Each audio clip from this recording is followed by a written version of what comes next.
ከኢራን ጀርባ ያሉት ሁለቱ ኃያላን ሩሲያና ቻይና ወደ መካከለኛው ምስራቅ ግጭት አመሩ። ዓለም በአሁኑ ሰዓት በታሪኳ የማታውቀው እጅግ አስፈሪና አስጊ አፋፍ ላይ ትገኛለች። በመካከለኛው ምስራቅ የተቀሰቀሰው የእስራኤልና ኢራን ግጭት አድማሱን አስፍቶ አሁን ደግሞ ቀጥተኛ የዓለም ኃያላን ፍጥጫ ወደ መሆን ተሸጋግሯል። ሩሲያና ቻይና አሁን በዲፕሎማሲና በጓሮ በድጋፍ ሲያደርጉ የቆዩትን ቀይረው በግልጽ ከኢራን ጎን በመሰለፍ ጦርነቱን ለመቀላቀል መወሰናቸው ይፋ ሆኗል።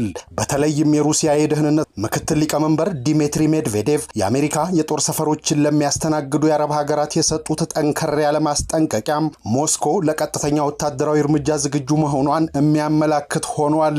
ይህ የኃይሎች አሰላለፍም ጦርነቱን ከቀጠናዊ ግጭት አውጥቶ ወደ ሶስተኛው የዓለም ጦርነት እየገፋው ነው ይላሉ።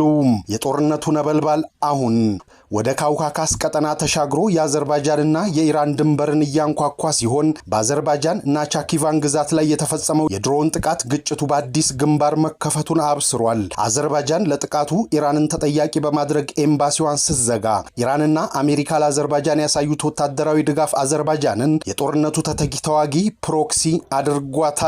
የየብስ ጦርነት ሳይጀመር ኢራንን ማሸነፍ እንደማይቻል የተረዱት ምዕራባውያን አዘርባይጃን እንደ መረጋገጫ ድልድይ ሊጠቀሙባት ማቀዳቸው ቀጠናውን ወደማይወጣበት የደም መሬትነት እየቀየሩት ነው። በሌላ በኩል የሰሜን ኮሪያ በይፋ ጦርነቱን ለመቀላቀል መወሰንና እስራኤል ከዓለም ካርታ ለመሰረዝ 1 ደቂቃ ይበቃናል የሚለው ዛቻቸው የኒውክሌር ጦርነት ስጋትን ይበልጥ አፋፍሞታል። ቴህራን በበኩሏም የእስራኤል የኒውክሌር ፕሮግራም ምሰሶ የሆነው የዲሞና ማዕከልን ኢላማ ያደረገ ኢላማ እንደምታደርግ ማስጠንቀቋም ጦርነቱ ወደ መጨረሻው የጥፋት ምዕራፍ መሸጋገሩን ሲያሳይ በሊባኖስ ቤይሩት ሰማይ ላይ የሚታየው ጥቅጥቅ ያለ ጭስና የእሳት ኳስ እንዲሁም በታላላቅ ኃያላን መካከል ያለው የጦር መሳሪያን ፉክክር ዓለም ወደማትመለስበት የታሪክ ጠባሳ ያመራት እንደሆነ አያጠራጥርም። ዛሬ በዝርዝር የምናየው ይህ አስፈሪ የጦርነት አሰላለፍ ለዓለም ሰላም ምን ትርጉም ይኖረዋል? ሩሲያና ቻይናስ በእርግጥ ኢራንን እስከ መጨረሻው ይታደጓታል ወይ? የዛሬው ትንታኔያችን ትኩረት ወደ ሶስተኛው የዓለም ጦርነት እያደገ የመጣውን የኢራን ጦርነት ይሆናል። አብራችሁን ቆዩም። ሰብስክራይብ ማድረጋችሁን አትርሱም። ከየት ሀገር ሆናችሁ እንደምትከታተሉም ኮሜንት መስጫው ላይ በመጻፍ አብሮነታችሁን ግለጹልን። መልካም ቆይታም። ዓለም በአሁን ሰዓት እስትንፋሷን አቅባ ወደምትጠብቀው አስፈሪ አደጋ ውስጥ ገብታለች። በመካከለኛው ምስራቅ በእስራኤልና በኢራን መካከል የነበረው ፍጥጫ አድማሱን ጥሶም አሁን የዓለም ኃያላን ቀጥታ የሚጋጠሙበት የታሪክ ምዕራፍም ሜዳም ሆኗል። ሩሲያና ቻይና ያካሂዱት የነበረው የጓሮ በር ዲፕሎማሲ አብቅቶለት ሁለቱ ኃያላን በግልጽ ከኢራን ጎን በመቆም ጦርነቱን ለመቀላቀል ቆርጠው ተነስተዋል። ምንም እንኳን ፕሬዝዳንት ፑቲን በስልክ ዲፕሎማሲያዊ ጥረት ቢያሳዩም በምድር ላይ ያለው እውነታ ግን ሩሲያ በቴክኖሎጂና በስለላ መረጃም ጦርነቱን መቀላቀሏን ሲያረጋግጥ ዲሚትሪ ሜድቬዴቭ ለአረብ ሀገራት የሰጡት ደግሞ ደም አፋሳሽ ማስጠንቀቂያ ሞስኮ ለቀጥተኛ ወታደራዊ እርምጃ ዝግጁ መሆኗን ያበሰረ ሲሆን ይህ አዲስ አሰላለፍም ዓለምን ወደ ሶስተኛው የዓለም ጦርነት አዘቅት እየገፋት ይሆናል። ቻይና በአንጻሩ ከጀርባ ሆና በጦር መሳሪያና በገንዘብ ስታደርግ የነበረውን ድጋፍም አሁን ወደ ሙሉ ጦርነት በመቀየር ኢራንን ለመቀላቀል መወሰኗም ይሰማል። ይህ የቤጂንግ ውሳኔም የአሜሪካና የእስራኤል ስትራቴጂ ሙሉ በሙሉ ያናጋ ሲሆን ዋሽንግተንም ጥቃቷን ይበልጥ እንድታጠናክር አድርጓታል። ከዚህ በተጨማሪ የሰሜን ኮሪያ በይፋ ጦርነቱን ለመቀላቀል መወሰን እስራኤልን ከዓለም ካርታ ለመሰረዝ 1 ደቂቃ ይበቃናል የሚለው ዛቻቸው የኒውክሌር ጦርነት ስጋትን ደቅኗል። በሊባኖስ ቤይሩት ሰማይ ላይ የሚታየው ጥቅጥቅ ያለ ጭስና የእሳት ኳስ እንዲሁ ሲንከባለል በታላላቅ ኃያላን መካከል ያለው የጦር መሳሪያ ፉክክር ዓለም ወደማትመለስበት የታሪክ ጠባሳ እየመራት እንደሆነ አያጠራጥርም። የጦርነት ነበልባሉ አሁን ደግሞ ወደ ካውካሰስ ቀጠና ተሻግሮ የአዘርባይጃንና የኢራን ድንበርን ሲያንኳኳም በአዘርባይጃን ናቻኪቫን ግዛት የተፈጸመውን የድሮን ጥቃት ግጭቱም በአዲስ ግንባር መከፈቱን አብስሯል። አዘርባይጃን ለጥቃቱ ኢራንን ተጠያቂ በማድረግ ኤምባሲዋን ስትዘጋም እስራኤል እስራኤልና አሜሪካ ለአዘርባይጃን ያሳዩት ወታደራዊ ድጋፍ አዘርባይጃንን የጦርነቱ ተተኪ ተዋጊ ፕሮክሲ አድርጓታል። የየብስ ጦርነት ሳይጀመር ኢራንን ማሸነፍ እንደማይቻል የተረዱት ምዕራባውያኑ አዘርባይጃንን እንደ መረጋገጫ ድልድይ ሊጠቀሙባት ማቀዳቸውን ቀጠናው ወደማይወጣበት የደም መሬትነት እየቀየረው ነው። ፕሬዝዳንት ኢልሃም አሊየቭ የጦር ኃይላቸው አስፈላጊውን የአጸፋ እርምጃ እንዲወስድ ትዕዛዝ ማስተላለፋቸው የኢራን ሰሜናዊ ድንበር የጦርነት አውድማ መሆኑን አረጋጋጭ ሲሆን እንደ ኩርድ ያሉ ኃይሎች ኢራንን በየብስ ለመውጋት ዝግጁ እያደረጉ መሆኑ ቴህራንን ከሁለት አቅጣጫ ወጥመድ ውስጥ የመክተት መከራ እንደሆነ ይታሰባል። ኢራን በጥቃቱ እጄ የለበትም ብትልም እስራኤል በሁለቱ ሀገራት መካከል ግጭት ለመቀስቀስ የፈጠረችው ተንኮል ነው ስትል የከሰሰችበት ሁኔታ የግጭቱን ውስብስብነት ፍንትው አድርጎ ያሳየ ነው። ይህ ቀውስ ከድንበር ዘለል ጦርነት ባለፈ የዓለምን የነዳጅ ዋጋ በማናር ዓለም አቀፍ ኢኮኖሚያዊ ውድቀት ሊያስከትል ይችላል። አሜሪካና እስራኤል የአየር ጥቃታቸውን አጠናክረው ሲቀጥሉ ሩሲያና ቻይና ደግሞ የአዘርባይጃንን እንቅስቃሴ በንቃት እየተከታተሉት ነው። የካውካሰስ ቀጠና የሀያላኑ ቀጥተኛ መፋለሚያ ሜዳ ሆኗል። ጦርነቱ ወደማይቆምበትም ደረጃ መሸጋገሩም ቁልፍ ማሳያ ነው። የዚህ ጦርነት መጨረሻና አደገኛ አስፈሪ ምዕራፉም የኒውክለሩ ዛቻ ነው።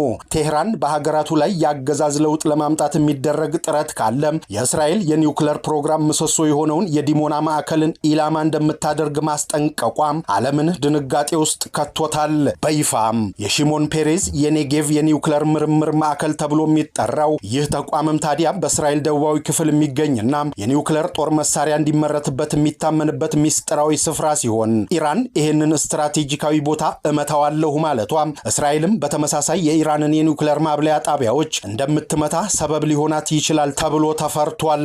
የእስራኤል ጦር በሊባኖስ የሚገኙ የሂዝቦላህ ይዞታዎችን መምታቱን ተከትሎም በቤሩት ሰማይ የታየው ግዙፍ እሳትና ጭስ ጦርነቱ በሁሉም አቅጣጫ እየተፋፋመ መሆኑን ሲያሳይ ዛሬ በአንድ በኩል አሜሪካም እስራኤልና አጋሮቿ በሌላ በኩል ደግሞ ሩሲያ፣ ቻይና፣ ኢራን፣ ሰሜን ኮሪያ ተሰልፈዋል። ይህ አሰላለፍም በ1930ዎቹ ከነበረው ሁኔታ ጋር ተመሳሳይነት ሲኖረው ብዙዎቹ ሶስተኛው የዓለም ጦርነት ተጀምሯል እንዲሉ አስገድዷቸዋል። ዓለም ወደማትመለስበት የጥፋት አዘቅት ውስጥ እንዳትገባ የዲፕሎማሲ ጥረት ቢቀጥልም በምድር ላይ ያለው እውነታ ግን የባሩድ ሽታና የደም መፍሰስ ብቻ ሆኗል። የመካከለኛው ምስራቅ የጦርነት ነበልባል አሁን ላይ ቀጠናዊ ይዘቱን ስቶ ወደ ዓለም አቀፍ የሀያላን ፍጥጫ መሸጋገሩ ግልጽ እየሆነ መጥቷል። በተለይ ኢራን የዓለምን ግዙፍ የባህር ኃይል መርከብ አብርሃም ሊንከንን መምታቷን ተከትሎም የተፈጠረው ወታደራዊ ድንጋጤ አሜሪካና እስራኤል በኢራን ላይ የከፈቱትን የአየርና የየብስ ጥቃት ይበልጥ እንዲፋፋም አድርጎታል።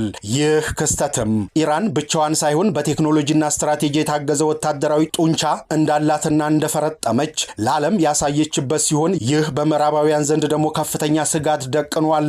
ይሁን እንጂ የኢራን ጥንካሬ የምዕራባውያኑን የበላይነት የሚፈታተም በመሆኑ ግጭቱ አሁን ወደ ኒውክለር ጦርነት አፋፍ እየገፋው ይገኛል። የዓለም ሀያላን ሀገራት በሁለት ጎራ ተከፍለው መሰለፋቸው ደግሞ የሶስተኛው የዓለም ጦርነት ስጋትን ይበልጥ እውን አድርጎታል።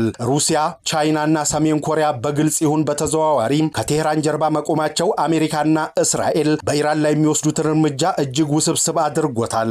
በተለይም ሰሜን ኮሪያ የእስራኤልን ህልውና አደጋ ላይ የሚጥል ቀጥተኛ ዛቻ መሰንዘሯና ሩሲያ በአካባቢው ያላትን የቴክኖሎጂና የስለላ ድጋፍ ማጠናከሯ ጦርነቱ ከባህላዊ ውጊያ ወደ ከፍተኛ የጥፋት መሳሪያዎች ፍልሚያ ተቀይሯል። ኢራን የአውሮፓ ሀገራን ከአሜሪካና እስራኤል ጋር ከተሰለፋችሁ ቀጥተኛ ኢላማዊ መሆናችሁ አይቀርላችሁም ስትል የሰጠችው ማስጠንቀቂያም ጦርነቱን ከአህጉር አህጉር የመሻገር እድል እንዳለው አመላካች ነው። የዚህ ሁሉ ድምር ውጤት ዓለምን ወደማይቀየረው የኒውክለር ጦርነት ሊያስከትል እንደሚችል ስጋት የደቀነ ሲሆን ኢራን የእስራኤል አገዛዝ ለውጥ ለማምጣት የምትሞክር ከሆነ የዲሞና የኒውክለር ማብለያ ጣቢያን እመታዋለሁ ማለቷም እንዲሁም ምዕራባውያን የኢራን ኒውክለር ተቋማት ኢላማ ማድረጋቸው ማንም የማይሸነፍበትን የጥፋት ጦርነት ሊቀሰቅስ ይችላል።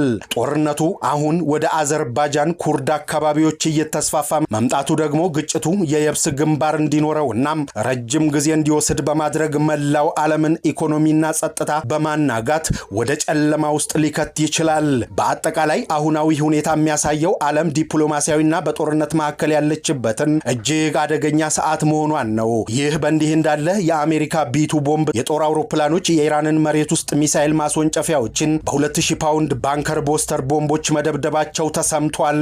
ይህ በአሜሪካ የቢቱ ስፕሪት ስውር ቦምብ ጣይ አውሮፕላኖች አማካኝነት በኢራን የሽራዝ አየር ኃይል ጦር ሰፈር ላይ ተፈጽሟል የተባለው ጥቃት በመካከለኛው ምስራቅ ያለውን የጦርነት መልክ ወደ አዲስና አደገኛ ምዕራፍ ያሸጋገረ ክስተት ሆኖ ተመዝግቧል። ኢራን የምትመካበት ይኸው ማስተኮሻዋ መውደሙ ተስፋ እንዳስቆረጣት ነው የተሰጋውም። ጥቃቱ በተለይም የኢራንን ስትራቴጂካዊ የመሬት ውስጥ ሚሳኤል ማስወንጨፊያ ጣቢያዎችን ኢላማ ማድረጉና በ2000 ፓውንድ ባንከር በስተር ቦምቦች መታጀቡ የአሜሪካ የኢራን ወታደራዊ የጀርባ አጥንት ለመስበር የቆረጠች መሆኑን ያሳያል። የሳተላይት ምስሎች እንደሚያሳዩት በሼራዝ የሚገኘው የጦር ሰፈር ከፍተኛ ውድመት አስተናግዶ ሲሆን ይህም እንደ ኤል-76 እና ሲ-130 ያሉ ግዙፍ የጭነት አውሮፕላኖች እንዲሁም ኤስ-ዩ-22 የጥቃት አውሮፕላኖች መውደምን ያካትታል።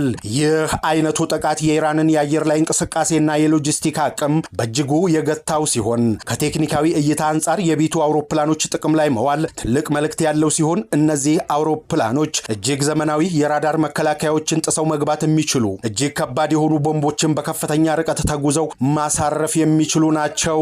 የኢራን መሬት ውስጥ ምሽጎች በእነዚህ ቦምቦች መመታታቸው ኢራን ደህንነቱ የተጠበቀ ነው ብላ የምታምንበት ስትራቴጂካዊ ይዞታዋ ለአሜሪካ የአየር የበላይነት የተጋለጠ መሆኑን አረጋግጧል።